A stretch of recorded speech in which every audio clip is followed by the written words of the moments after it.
North Korean leader Kim Jong-un set his country up for renewed hostilities with the US and South Korea in 2020, although he's left some room for dialogue, despite apparently steering towards a new way after Washington failed to offer a diplomatic deal acceptable to Pyongyang before its year-end deadline. Interestingly, Chairman Kim skipped his New Year's Day address for the first time as leader.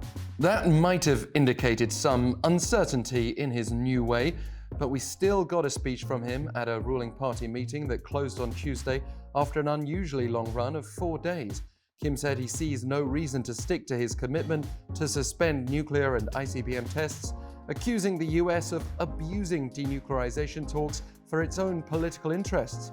He warned of a shocking actual action and threatened to show off a new strategic weapon in the near future.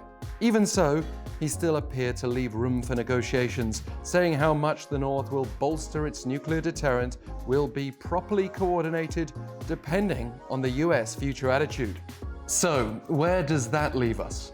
Experts have been saying the North could resume weapons tests as early as this month, but it's also felt Pyongyang will be careful not to carry out such a big provocation that it would cross a red line, especially where China and Russia are concerned, given the belief that they are supporting North Korea through sanctions. As for South Korea, Chairman Kim didn't mention his neighbor in his party speech, suggesting he'll keep sidelining Seoul while trying to pressure the US into making the next move, knowing that the South is limited by sanctions in terms of what cooperation it can offer without a US breakthrough.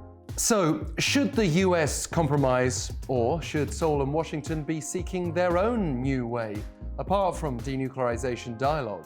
Former National Security Advisor John Bolton said this week that the US should fully reinstate military exercises with South Korea to respond to North Korea's latest threats. But for now, it seems Seoul seeks a peaceful solution. The South's Unification Ministry has urged the North not to carry out its threatened test of a new strategic weapon, but also expressed hope for substantial progress through dialogue as soon as possible, stressing that Pyongyang has not declared an end to talks with the US. And US President Donald Trump emphasized Chairman Kim's a man of his word. But which word is that?